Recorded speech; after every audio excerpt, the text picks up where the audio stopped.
Hello and welcome to Number by Color.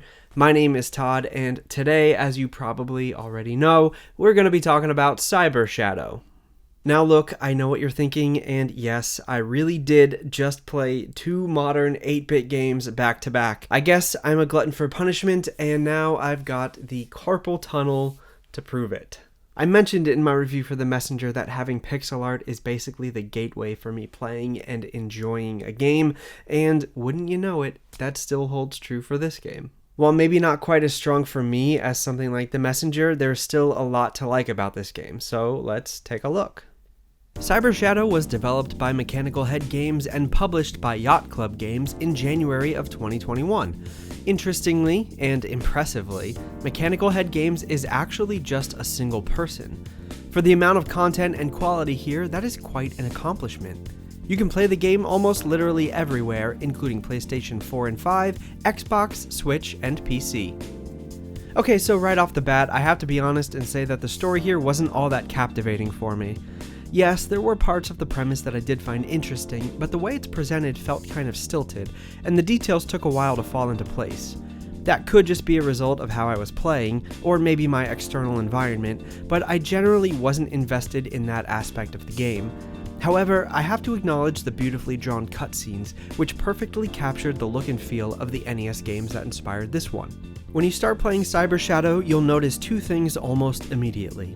First, you'll notice that this game does not hold your hand. Second, you'll notice that that's because this game seemingly takes its inspiration from a wide variety of classic NES titles, including Ninja Gaiden, Mega Man, Castlevania, Shatterhand, Contra, Shadow of the Ninja, and more. As an example, when you start the first chapter, you'll be greeted with a screen that looks a lot like the Wily stages of a Mega Man game. And when you get control of Shadow, you'll find the initial gameplay mechanics to be quite simple. Slice enemies with your sword, dodge their attacks, and do some platforming. Each chapter is generally a straight path from point A to point B, although you will notice early on that there are some alternate paths that are blocked off. This game isn't a Metroidvania, but you will learn skills as you progress, which you can then use while revisiting previously completed chapters to search for things you missed. But of course, in the beginning, you start off with only a few bars of health and a basic sword slash. Soon enough, though, you'll start learning additional moves like throwing stars, flame strikes, wall climbing, dashing, and more. And as you progress even further, you'll have to really start mastering and combining all these abilities to successfully make your way through chapters of increasing difficulty.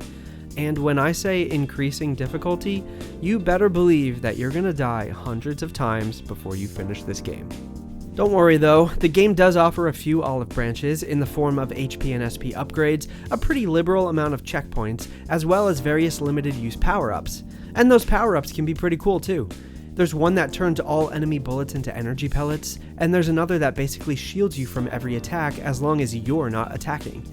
They're pretty fun and useful while you have them, but none of them are all that necessary, and you can make it through the game just fine without them.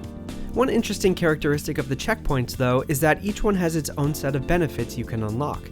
I say interesting, but when it comes down to it, they almost all offer the same options. HP restoration, SP restoration, and a power-up that's useful in the particular section you're in. Each of these checkpoint upgrades costs 50 credits on average, but you'll usually have enough to purchase the things you need at a given time. I don't know if I necessarily understand why this is a feature of the game, other than maybe as a way of letting players choose not to get the additional help if they want to increase the challenge level. Otherwise, I was never really in a position where I felt like I had to agonize over which upgrade to unlock, because you're generally never in a particular section long enough for it to matter. Since there are checkpoints every few screens, you'll usually come across the next one before too long. For much of the game, you'll be able to make it through with one or two tries. However, there are definitely sections where your platforming skills will be rigorously tested, and you'll have to retry many times. I'm talking sweaty palms, cursing at the screen, trying to speed through out of frustration, only to finally relent and meticulously plot out your next several moves in advance in your head. Unfortunately, I found that some of these sections weren't as satisfying to get through as they should have been. It's definitely possible that I was just not pressing the right button combinations, but there were times where I felt like I was doing everything right, only for my character to do something I wasn't trying to do. Like, if I did a running jump to dash in midair, and the character instead just did a normal attack and fell onto a set of spikes. Again, it could have just been user error, but in some cases I noticed input sensitivity wasn't always what I was expecting as a player. In some of these cases, when I finally did get past sections with really difficult platforming, I was more frustrated than satisfied. But more often than not, checkpoints are waiting at the end of these difficult areas, so there is always relief in being able to relax, knowing you won't have to replay those really tough sections if you die later. As a final note about gameplay, I want to briefly mention the bosses you'll fight in this game. Honestly, I was able to defeat almost all of them within a few tries. They all have pretty limited attack patterns that are easy to learn and avoid. There are maybe 2 or 3 that require more focus and thought, with the main exception being the final boss. I had to try this battle a dozen or more times. I was definitely trying to rush and brute force my way through this fight, but this is one in particular where you need to learn the attack patterns and make sure you get out of the way of projectiles. Overall, I'd say the boss fights aren't anything special, but you will get a couple that really offer a good challenge. You may be tired of retro art styles, but like I've said before, when games like this do it well, it's hard for me not to enjoy it. Seriously, go look at Shatterhand on the NES and tell me it's not impressive that one person was able to mimic its aesthetic by themselves. A lot of care went into making this as true to its inspirations as possible, and I really appreciate that.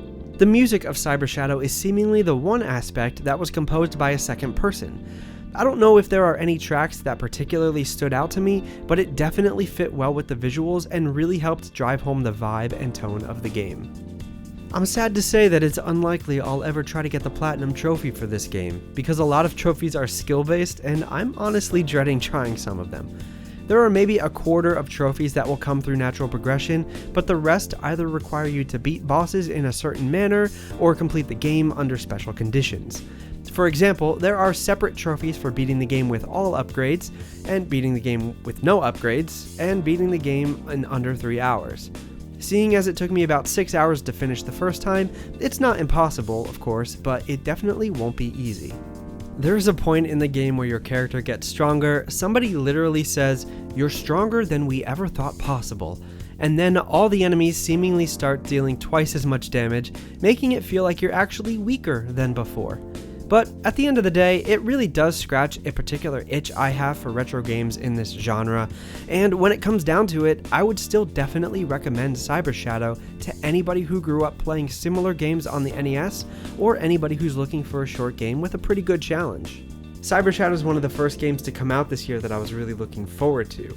It was even one of the 5 games I talked about in my video in January about action games that I was excited for. There were a few aspects that I personally didn't like, but overall I really enjoyed my time with the game. And as far as difficulty goes, it was pretty tough at times, but I guess it ultimately couldn't have been that difficult if I was able to beat it. It's a nice little package and I'm glad that I played it, but as always, there's more to play, so I've got to start working on the next game. Thank you for watching. Like the video if you liked the video. Subscribe if you want to see more, and I'll be back soon with another one.